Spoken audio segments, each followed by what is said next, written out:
आज की इस वीडियो में मैं आप सभी लोगों को सेट स्क्वायर चलाना सिखाऊंगी तथा साथ ही साथ आइसोमेट्रिक व्यू बनाना सिखाएंगे कि आइसोमेट्रिक व्यू में जो ऑब्जेक्ट है वो किस तरीके से बनता है with the help of set square. तो पहले सेट स्क्वायर के बारे में जान लेते हैं। इससे पहले मैंने आपको बताया था कि सेट स्क्वायर कैसा होता है, तो आज हम प्रैक्टिकली जान लेते हैं कि सेट स्क्वायर किस तरीके का होता है। आज हम देख लेंगे कि सेट स्क्वायर कैसा होता है और इसके कौन कौन से पार्ट होते हैं। तो फ्रेंड्स, आपके सामने ये पहला पार्ट मैंने रखा हुआ क्योंकि सेट स्क्वायर दो पार्ट में होता है जैसे मैंने आपको बताया था। तो इसका ये पहला पार्ट है, इसमें आप एंगल्स देख सकते हैं। ये जो एंगल है ये 30 डिग्री का होता है और इसका दूसरा एंगल जो होता है वो 60 डिग्री का होता है और तीसरा एंगल जो होता है इसका ये 90 डिग्री पे होता है। तो इन तीनों कोणों का योग कितना होता है? 180 डिग्री होता है।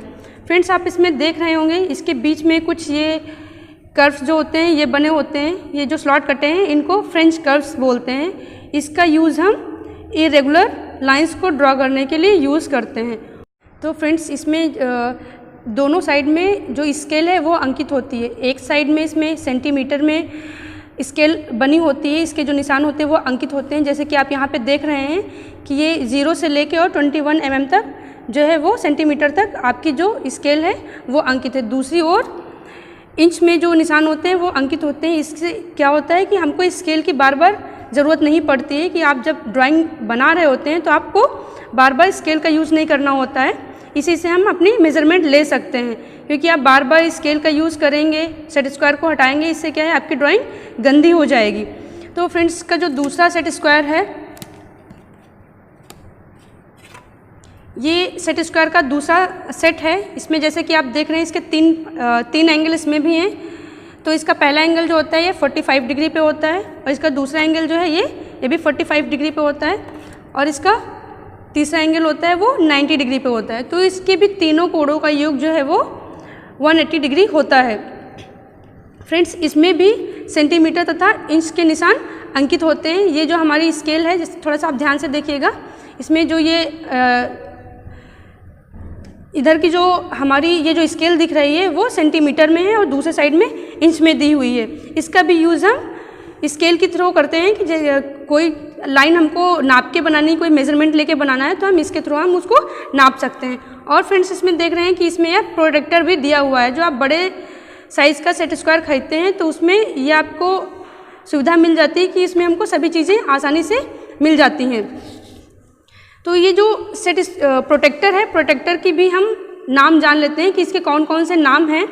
तो इसमें देखिएगा कि जो क्लॉकवाइज जो दी हुई है, स्केल दी हुई है, जो देख रहे हैं यहाँ से लेके 0 डिग्री से स्टार्ट होके 180 डिग्री तक बनी हुई है, इसको आउटर स्केल बोलते हैं। और जो अंदर दी हुई है एंटी क्लॉकवाइज में 0 डिग्री से लेके 180 डिग्री तक, इसको इनर स्केल बोलते हैं। तो जो बाहर की स्केल होती है उसको क्या बोलते हैं?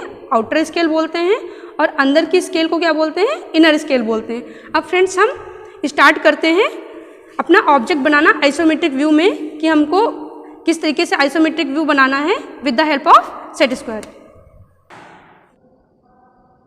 इंजीनियरिंग ड्राइंग को बनाने के लिए हमेशा हमें A3 शीट का जो है वो प्रयोग करना चाहिए। जो A3 साइज़ की जो शीट होती है उसका यूज़ करना चाहिए।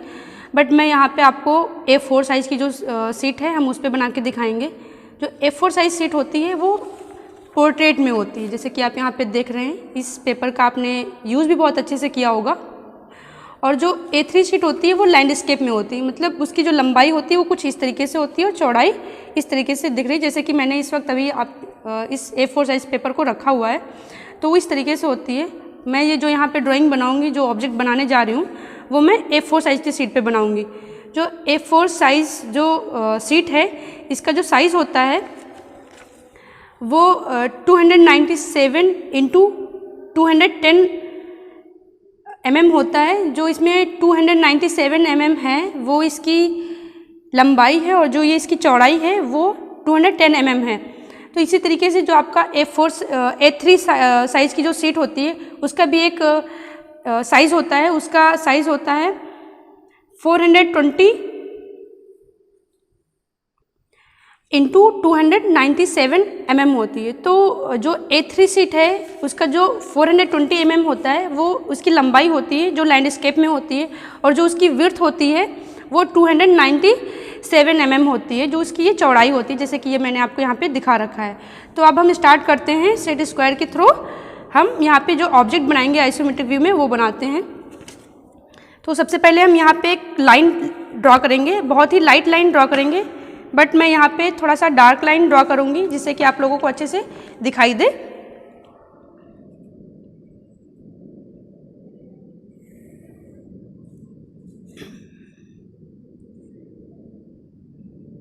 और दूसरी लाइन भी हम इसी तरीके से ड्रॉ करेंगे। ये इसको हम एक तरीके से बेस लाइन बोलते हैं कि इस लाइन को ड्रॉ करने के लिए हम यहाँ पे हम अपने सेट स्क्वायर को सेट करते हैं। तो जो आपने सबसे पहले ऊपर की लाइन ड्रॉ किया था, बहुत लाइट लाइन ड्रॉ किया है, इसको थोड़ा सा ध्यान से देखिएगा कि मैंने यहाँ पे लाइन ड्रॉ कर रखी है।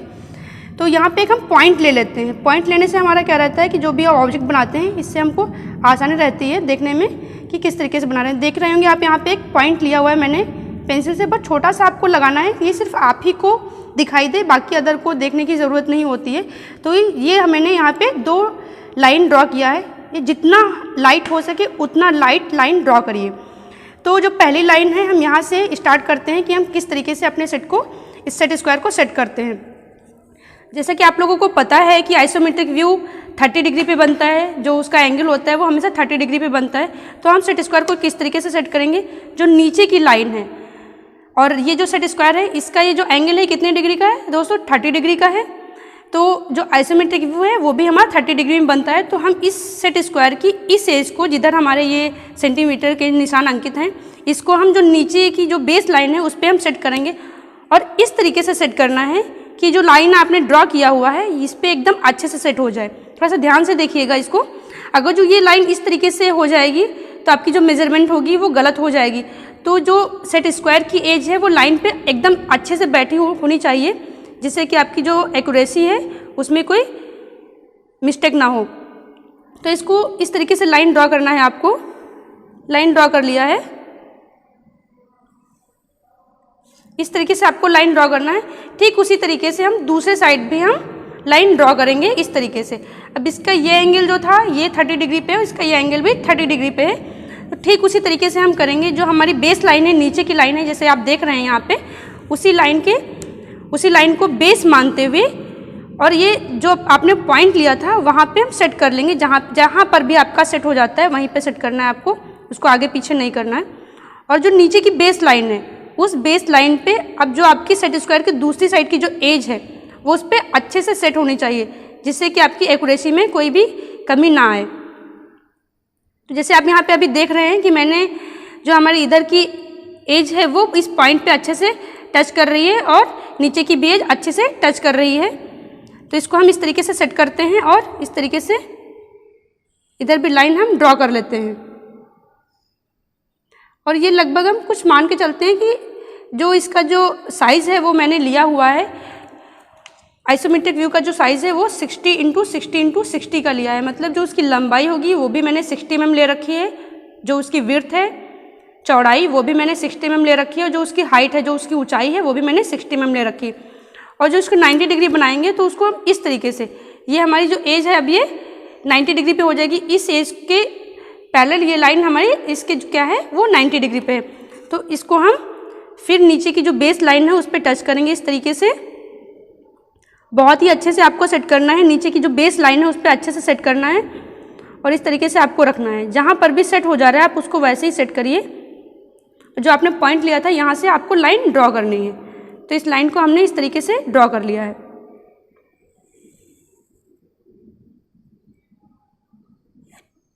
इस तरीके से आपने लाइन ड्रॉ कर लिया है।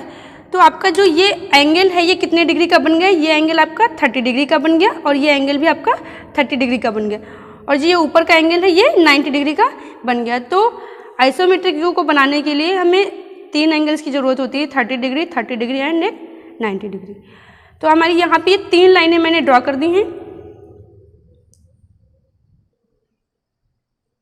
अब फ्रेंड्स आपने देखा होगा कि मैंने यहाँ पे 3 लाइंस जो मैंने ड्रॉ की हैं, अब इनको नाप लेते हैं।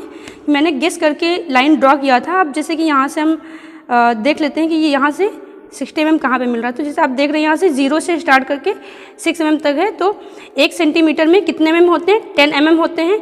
तो इसी तरीके से 6 सेंटीमीटर में कितने mm हो जाएंगे, 60 mm हो जाएंगे। तो ये देखिए मैंने यहाँ पे पॉइंट ले लिया, बाकी की लाइन जो होगी हम वो इरेजर से इरेज कर देंगे। उसी तरीके से हम इधर भी इसको नाप लेंगे 60 mm की, कि 60 mm लाइन कहाँ पे आ रही है, जहाँ पे आ रही होगी हम वहीं पे इसको एंड कर देंगे। एक पॉइंट ले लेंगे जिससे कि आपको पता चल जाए कि लाइन हमारी कितनी बड़ी है। उसको बाद में आप इरेजर से इरेज कर सकते हैं।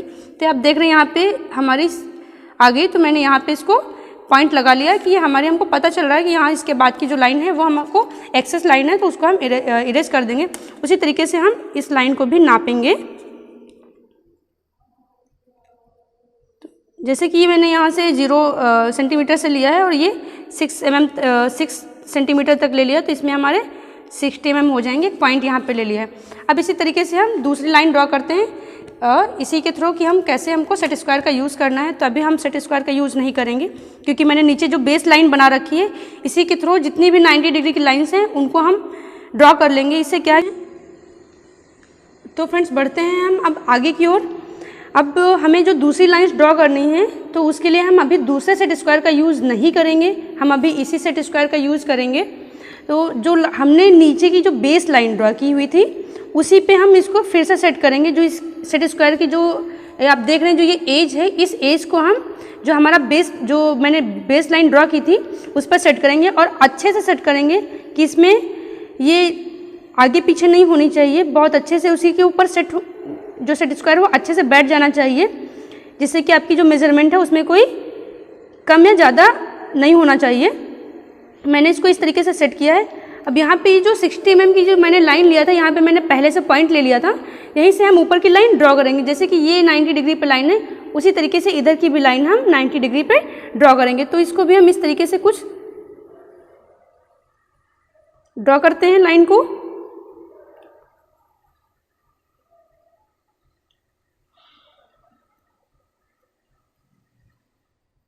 ये कुछ मैंने गेस करके लाइन ड्रॉ कर ली है कि अगर जो इसके बाद हम इसको नाप लेंगे तो ये इस तरीके से लाइन ड्रॉ होगी। तो बाकी की जो लाइन है इसको हम बाद में इरेजर से इरेज कर देंगे। उसी तरीके से हम जो इधर की लाइन है इधर भी हम ड्रॉ करेंगे, दूसरे साइड की जो लाइन है। उसी तरीके से हम ये जो बेस लाइन है हमारी, ठीक उसी पे हम अपने सेट स्क्वायर को सेट करेंगे अच्छे से। जिसकी आप देख रहे हैं हम यहाँ पे इसको सेट कर रहे हैं। जो बेस लाइन है उस बेस लाइन पे सेट स्क्वायर की जो एज है उसको हम अच्छे से सेट कर रहे हैं और जो पॉइंट है उस पॉइंट के ऊपर जाके सेट कर रहे हैं इस तरीके से। तो ये हमारी जो बेस लाइन है वो सेट स्क्वायर के एज से बहुत अच्छे से टच है और ये पॉइंट पर भी अच्छे से टच है। तो इस तरीके से यहाँ पर भी हम लाइन को ड्रॉ करते हैं।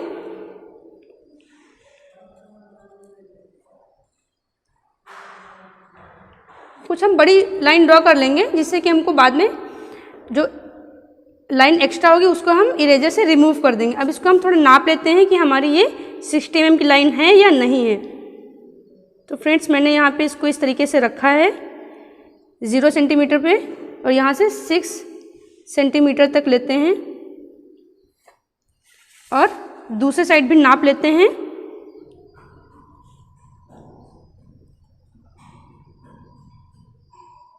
जीरो सेंटीमीटर से 6 सेंटीमीटर तक ले लेते हैं। इसमें हमारे 60 mm होते हैं। अब मैंने आपको बताया था अभी कि 1 सेंटीमीटर में 10 mm होते हैं। तो इस तरीके से ये हमारा ऑब्जेक्ट बनकर तैयार हो गया। अब यहाँ पर भी हमें दूसरे सेट स्क्वायर की ज़रूरत नहीं पड़ेगी क्योंकि मैंने ये जो लाइन है इसको मैंने पहले से नाप रखा था, इसकी मेजरमेंट मैंने ले ली थी। ये जो पॉइंट आपको दिख रहा है थोड़ा ध्यान से देखिएगा, ये पॉइंट जो था ये 60 mm पे था। अब ये पॉइंट और ये पॉइंट जो है उसको आपस में मिला देंगे। तो इस तरीके से हम इसको मिला देंगे। जो ये मेजरमेंट होगी वो 60 mm होगी। थोड़ा ध्यान से देखिएगा, देखिए हमारी जो मेजरमेंट है वो एकदम एक्यूरेट आ रही है। ये 0 mm से और ये 60 mm तक की जो लाइन है ये हम इसको अच्छे से लाइन को ड्रॉ कर लेंगे इस तरीके से।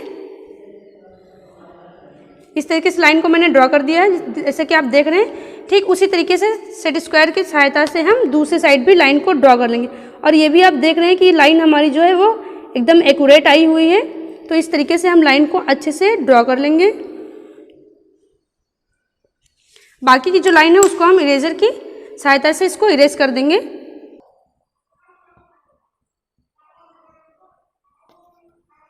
तो फ्रेंड्स जो हमारी एक्स्ट्रा जो लाइंस थी मैंने उनको यहाँ पे इरेज कर लिया। जैसे कि आप देख रहे हैं बहुत अच्छे से मैंने इसको क्लीन किया है। अब हमें ऊपर की जो इसकी सरफेस है उसको बनाने के लिए हमको दूसरे सेट स्क्वायर की ज़रूरत पड़ेगी।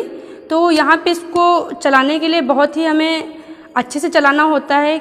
मैंने आपको इसकी सावधानियाँ बताई थी कि सेट स्क्वायर को चलाते समय कभी सेट स्क्वायर ओवरलैप नहीं करना चाहिए। तो आप लोग थोड़ा कोशिश करिए कि अच्छी क्वालिटी का सेट स्क्वायर लीजिए जिसकी जो एज है वो थोड़ा सा थिक हो, जिससे कि सेट स्क्वायर को चलाते समय वो जो इसकी जो एज है वो एक दूसरे पे ओवरलैप ना करें, नहीं तो जो आपकी मेजरमेंट है उसमें कमी आएगी। अब हम सेट स्क्वायर को जब सेट करते हैं तो जैसे कि आप देख रहे हैं इस सेट स्क्वायर को, जो आपकी ये लाइन है, जैसे कि अभी आप नीचे की लाइन को बेस लाइन बना रहे थे, ठीक, अब उसी तरीके से हम इस लाइन को बेस लाइन बनाएंगे। अब इस लाइन पे हम अपने सेट स्क्वायर की एज को सेट करेंगे और अच्छे से सेट करेंगे इस तरीके से। अब उसमें भी सेट करते टाइम ये ना हो कि हमारी लाइन से सेट स्क्वायर आगे पीछे हो रहा है। अब इस तरीके से सेट कर लीजिए आप सेट स्क्वायर को, और दूसरे सेट स्क्वायर को जो दूसरी एज फ्री है आपकी उधर आपको सेट करना है इस तरीके से, जैसे कि मैं सेट कर रही हूँ इस तरीके से आपको रखना है। सेट स्क्वायर की एक एज जो है वो आपको लाइन पे सेट करना है, और दूसरा जो सेट स्क्वायर है हमारा, ये जो आप देख रहे हैं, इसको हमें जो आपने सेट स्क्वायर सेट कर रखा है उसके दूसरे साइड जो आपकी साइड फ्री है, किसी भी साइड, आप या तो इस साइड में सेट करें या फिर इस साइड में सेट करें, आपको जिधर सुविधा है आप उधर सेट कर सकते हैं। बट मैं इधर इस साइड में सेट करूँगी जिधर इंचेस के निशान दिए हुए हैं, यहाँ पे मैंने इसको सेट किया है।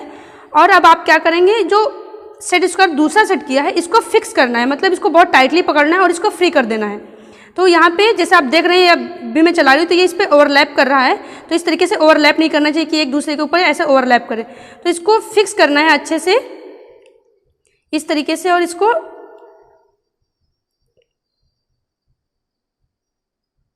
इस तरीके से फिक्स करना है, और जिसे इसको आपको चलाना है। तो जो दूसरा सेट स्क्वायर है इसको बहुत टाइटली पकड़ना है ताकि ये इधर उधर खिसके नहीं, और इस सेट स्क्वायर को फ्री कर देना है, और इसको धीरे धीरे चलाते हुए लेके जाना है आपको ऊपर की ओर।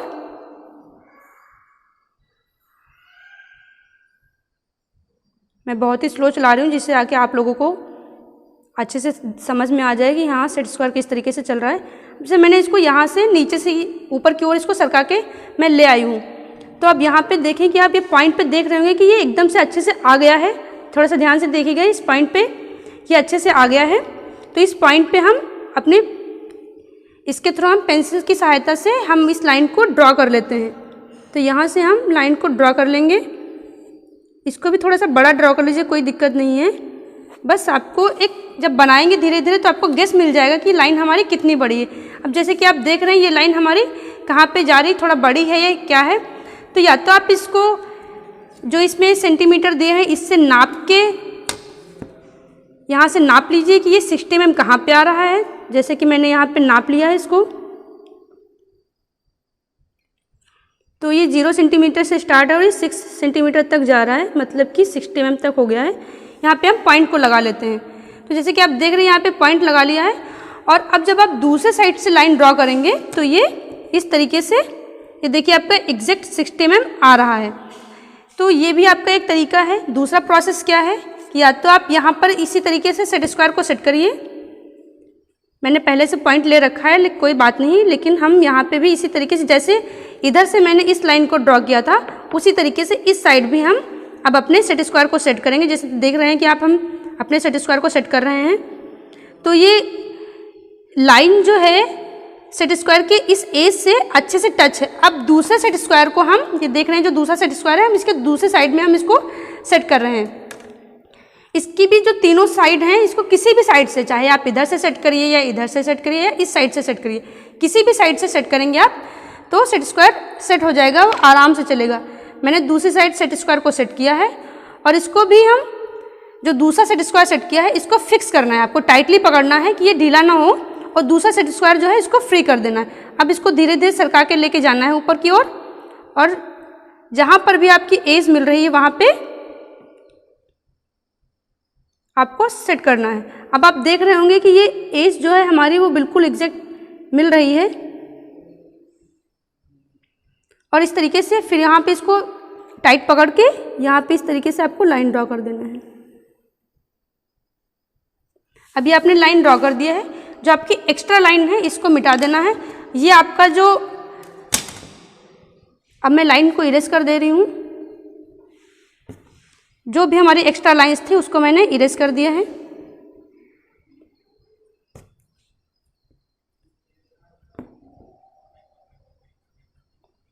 जी मैंने यहाँ पे लाइंस को इरेज कर दिया है। आपको बहुत अच्छे से इरेजर्स जितनी ही सॉफ्ट होगी लाइन, हमारी जो पेंसिल की जो लाइन है वो उतना ही अच्छे से इरेज करेंगी। तो इरेजर बहुत ही सॉफ्ट क्वालिटी की लीजिए जिससे कि आपकी जो शीट है वो गंदी ना हो और लाइन को अच्छे से इरेज करें। तो जैसा कि आप यहाँ पे देख रहे हैं हमारा ये जो व्यू बनकर तैयार हुआ ये आइसोमेट्रिक व्यू है। तो इस तरीके से आपका ये आइसोमेट्रिक व्यू बनके तैयार हो गया है। इसी तरीके से आप जो नेक्स्ट आइसोमेट्रिक व्यू बनाते हैं उसमें कोई भी स्लॉट कटा है ऑब्जेक्ट जैसा भी आपका बना होगा वो उसका बेस कहाँ से होगा, 30 डिग्री से स्टार्ट होगा और इसी तरीके से उसमें बनेगा। बाकी की जो लाइंस है उनको आपको इरेज कर देना है। जैसे कि मैंने ये बेस लाइन बना रखी थी इसको भी आपको इरेजर के थ्रू इरेज कर देना है और जो यहाँ पे जिस पे पॉइंट लिया था इस लाइन को भी आप इरेज कर सकते हैं। इसलिए फ्रेंड्स मैंने आप लोगों को बताया था कि इन लाइंस को जितना लाइट हो सके उतना लाइट बनाना है ताकि बाद में आप इनको अगर जो इरेज करें तो वो उसके जो निशान है वो आपकी ड्राइंग शीट पर ना रह जाएं, जिससे कि ड्राइंग शीट आपकी नीट एंड क्लीन मिले। क्योंकि नीट एंड क्लीन की वजह से आपको मार्क्स जो है वो अच्छे से मिलते हैं। आप अगर जो ऑब्जेक्ट बना रहे होते हैं ऑब्जेक्ट अच्छा बना होता है बट गंदा बना होता है तो वो नीटनेस के जो तो फ्रेंड्स नीटनेस पर भी आपको जो मार्क्स होते हैं वो अच्छे से मिलते हैं, फुल मार्क्स मिलने के चांसेस रहते हैं।